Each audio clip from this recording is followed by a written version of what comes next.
guys, welcome back to the S.U.R.E Parenting Podcast, where every mom deserves to feel sure of her parenting. I'm your host, Sandy Bell, creator of S.U.R.E Parenting and author of S.U.R.E Parenting Building Blocks to Create Their Best Childhood. Here on the podcast, we address the issues that make moms question themselves or their kids, and we discuss creative solutions that meet the needs of each unique mother and child. Let's dive in.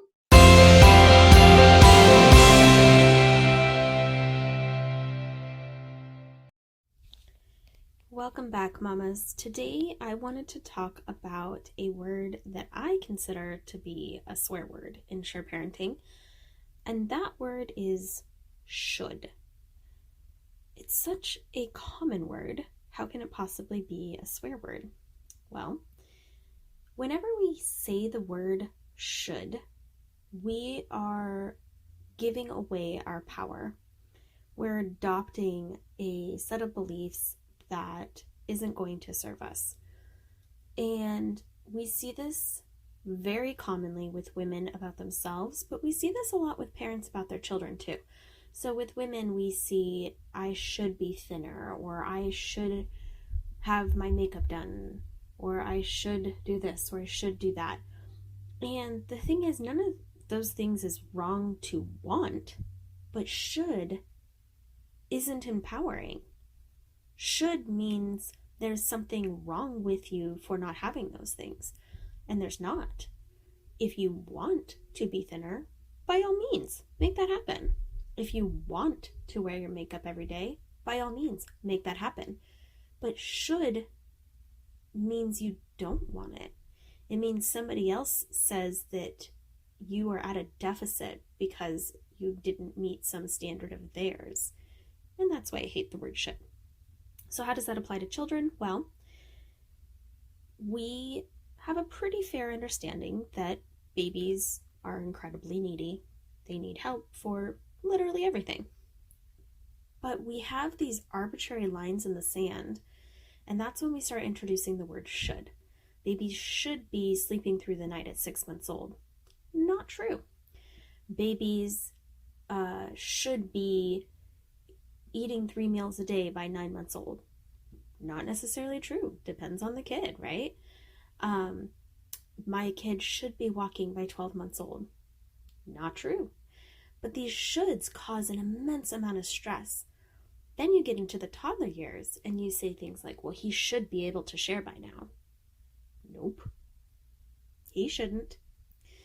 He's doing the best he can. She should be able to not make a mess when she's playing with kinetic sand. I told her to keep it on the table. She shouldn't be making a mess. What's the purpose of that word should there? It's strictly to give you something to be angry about. That's its only valuable purpose in that sentence. Rather than saying, I'd really like her to not get the kinetic sand on the floor, how can I help her to meet that expectation? Or saying, man, I wish she could keep it all on the table. Clearly she can't because it's all over the floor. We throw that should in there, and then we give ourselves something to be angry about. When my second child wasn't walking yet at 12 months, I spent so much time being anxious and worried and fearful. For what? He walked when he was good and ready. Now, are there milestones of development? Absolutely. Are there times when you should seek a professional's advice because your kiddo isn't hitting the milestones by a long shot? Sure. Those things don't mean that there's a value to the word should. The way you change that sentence is, most children are walking by 18 months. Since my child isn't, I'm going to look into this a little more and see if there's anything else that I need to be doing other than letting him develop and waiting. Great. Being proactive, taking steps to find solutions, excellent idea.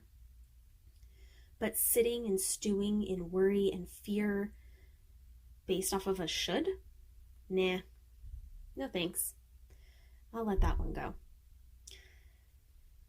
When we're looking at our kids' behavior, I hear so often the phrase, he should or she should know better by now. And it's just not true for two reasons. One, knowing does not equal doing. You know what the speed limit is. You do not always follow the speed limit. That's just human nature. For two, expecting a child to prioritize your wants over their needs, it's an exercise in folly. You're going to be frustrated. You're going to be irritated if that's what you're doing on a daily basis, because they can't. They are developing as they should be, and their needs are going to win out over your wants. That's just how it works. You might not see any reason that they need to splash in the water, but they do. They're getting sensory input from that activity. They're learning about science and cause and effect and matter and volume and so many different aspects of the world by doing that activity. All you might see is a mess. That's fair. That's fine. You can create that exercise in a way that doesn't cause such a mess. Say doing it in a bathtub instead of on the carpet. But the idea that they just shouldn't do it, it's not helpful to you. They are doing it. Let's focus on what is instead of what should or shouldn't be. When we focus on what is, then there's a problem to solve. We can look at what your needs are. You need to not have moldy, mildewy carpet. Excellent, that's a valid need. Well, they need to splash. So how can you both get your needs met? Like I suggested, you could do it in a bathtub or in a shower or outside. You could do it in the sink. You can do it with a small amount of water. You can do it, in lots of different ways. I despise the fact that my 8-month-old is constantly wanting to get into the dog water and dog food. But me just being angry and saying she shouldn't do it does not accomplish anything. It just doesn't. It creates tension and frustration in my relationship with my daughter. No, thank you. Instead, I take responsibility for that. I am the one that doesn't want her in the dog food and dog water. I find it disgusting. She is learning and developing. She's doing exactly what she's supposed to do, right? And I find that they're meeting their needs. Everything they do, every behavior that they have is in some way meeting their needs. So instead of just stubbornly holding on to our arbitrary shoulds, I suggest we figure out what need is being met and find another way to meet that need that also meets our need. Realistically, I need to find a way that my 8-month-old cannot access the dog food and dog water because she's entirely too young to expect her to have impulse control. It's just not realistic. I've told her not to touch it, 10 million times because it's a daily thing, a couple times a day, and I haven't yet found the solution. Doesn't mean there isn't one. It also doesn't mean it's her responsibility to somehow have the impulse control to just not touch it. It's shiny, it's stainless steel, and it's fun. Of course she's going to touch it. I remove her, put her down somewhere else to play. Ideally, I'd be able to gate off the kitchen, but in an open concept, that's not really a thing. Ideally, I'd be able to put the food and water somewhere else. I haven't found a solution to that. A more realistic solution, I guess, is going to be putting it up and only putting it down when we're feeding her and giving the dog food and water. Maybe putting a water bowl outside so that she can get water there too. But these are problems for the adult to solve. These are not problems to make the child solve. I would love for my children to not get kinetic sand all over the kitchen floor, but it's not realistic. They don't even know it's happening. When I pause and just watch them playing, they have no clue that they're even doing it. They're just playing and it gets all over the floor. Well, here's the thing. Really, what I want is to not have green kinetic sand in my carpet, right? That's my need. I feel like it damages my carpet. It concerns me. I don't want it on the couch. Therefore, they can play with the kinetic sand at the dining table where it's going to get on the tile, and then they can sweep it up. They can still play. I'm not inhibiting them playing with this material that is a great sensory input for them. And my needs are met because I'm not getting the kinetic sand all over the carpet and the couch. Additionally, we bought some plain old brown, normal colored sand because it isn't neon green or neon pink and purple. And that color isn't as concerning to me as far as staining the carpet. Now, I will say, for anybody wondering, I have been able to vacuum it up out of the carpet without much of an issue. But we have had several, what's the stuff called? It's not putty, slime. Slime. Oh, the bane of my existence. So my kids love slime.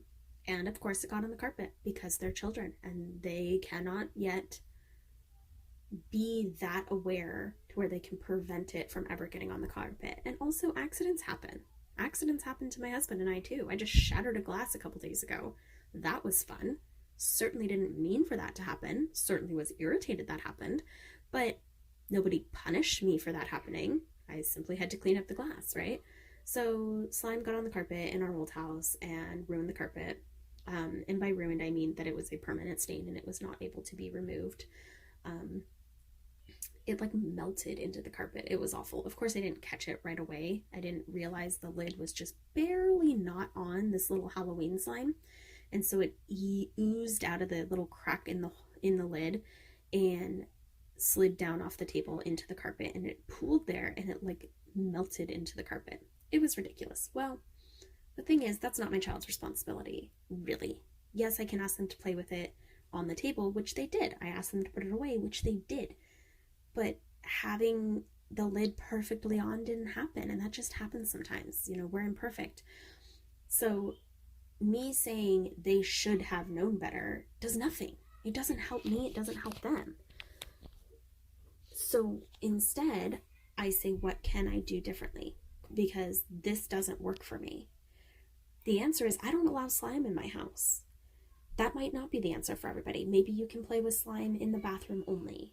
Maybe you can play with slime outside only. I did try that first. The slime instead oozed through the decorative like holes on the table and down into the rocks and left us with a patch of neon pink rocks, which is not aesthetically pleasing, in case you're wondering. That didn't work for me either. So realistically, my answer is no slime in the house. And it's my house, and I'm allowed to make that rule, and I'm allowed to have that boundary, and I don't have to be mad at the kids or punish the kids for these accidents happening. I simply have to find a solution. Now, they have the sensory need to squeeze and to, run their fingers through things. So how can they meet that? They can meet that with the kinetic sand. They can meet that with oobleck, which is cornstarch and water. Super simple, very much a similar activity as far as squeezing and running your fingers through things. And very easy to clean. Very, very, very easy to clean. In addition, Play-Doh works fine as long as they do it at the dining table where it lands on the tile and I can sweep it up, or they can sweep it up. So there's a way to find solutions that meet both people's needs. But no matter what the situation is or the frustration is, sitting there saying they should or they shouldn't isn't helping. It's not helping me. It's not helping them. It's simply adding frustration to the equation. When my 6-year-old is being, quote, mean to my 5-year-old, and we'll do a whole other podcast on mean and bullying and words like that. When I perceive his tone or his actions to be mean, I can say he shouldn't treat his brother that way, but that's not helpful. He is treating his brother that way. So why? What is happening? How is this meeting his need right now? What precipitated this action or this behavior, and what can be done to find a solution? So when I think about it that way, and I look at this child as having a need that he's trying to meet, and this other child as having a need that he's trying to meet, and we focus on a solution, there's no reason to throw should into the equation. It doesn't matter that he shouldn't be mean. He is being mean right now. So why? What problem is there that we can solve together? And that removes the need for the word should. Oftentimes, the other problem I have with the word should is that it is often associated with a completely impossible standard. I should always be calm. Really? Really? You should always be calm as a parent? I highly disagree. If your house is on fire and you've got to get 3 kids out of the house before they burn alive, you better not be calm. You better be full of adrenaline and cortisol and running as fast as you can and doing incredible, crazy feats to get your kids out alive. You better not be calm, right? If somebody's threatening your child, you're going to be calm? No, you bet you're not. So this idea that you should always be calm, it's not even true. And it's also impossible because we're human too. And as much as I'd like to say that I'm only ever elevated when there's an emergency, nope. Sometimes I just haven't eaten in way too long and I'm cranky and irritable. And I snap at my kids and I hear myself and I realize, don't like that. But there's a difference between I don't like how I sounded right now and, I shouldn't yell. Because with that should comes shame and this yucky feeling, this disempowering feeling, instead of, I did not like that, which immediately leads you into problem solving. What am I going to do about it? I did not like how that sounded. I'm going to A, apologize, and B, analyze myself. Why did I sound so sharp and snappy? Why do I have such a rude tone right now? Well, I'm starving. My blood sugar is low, and when my blood sugar is low, I sound like a beast. Sorry, just a fact. So if I know that, then I can problem solve. One, I tell my kid, hey, I apologize. That's not how I like to talk to you. What I meant to say was this. I'm going to eat because I think that's why I'm so grumpy right now. Easy peasy. I've shown them not only how to take responsibility for their own actions and tone and how they treat people, but also how to self-reflect, find the problem, and fix the problem. And that's what we do in this house. I'm not going to say to my 6-year-old, you shouldn't talk to me like that. I'm going to say, maybe to him, maybe to myself, why is he talking like that? It's a much more productive question. I mean, should isn't even a question. So why allows you to at least ask the question, because then you can find the answer. When I think, my whatever-year-old, my 3-year-old should be potty trained by now. Says who? I remember when Xavier, my oldest, was quite young. I had a couple of friends whose kids seemed way more interested in the potty than he was. And it caused me so much grief. I was so worried that I was doing something wrong. And we actually, for a completely unrelated reason, had to visit a pediatric urologist. And he says to us, why are you worried about this? He's 18 months old. Or I think he might have been 2 at that point. He's 2. And I said, well, this person, their 18-month-olds were able to do this. And he goes, yeah, no, that's not realistic. Now, for one person was doing elimination communication, so completely different strategy, and it's meant to be incredibly young when that takes hold, right?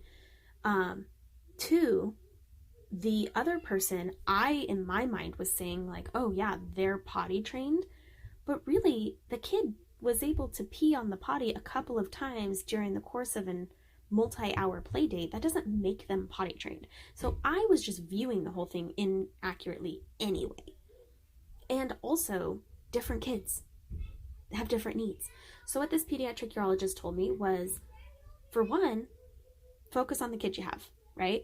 For 2, I expect that he won't be really interested until 3 or 3.5. Let it go.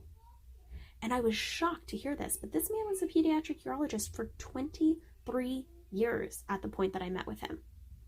He is one of the best in the city at least, if not the state. And that's what he said. And it really put me in my place a little bit. It really reminded me that my should was causing so many unnecessary negative feelings in myself. It was causing me anxiety. It was causing me to put pressure on a 2-year-old.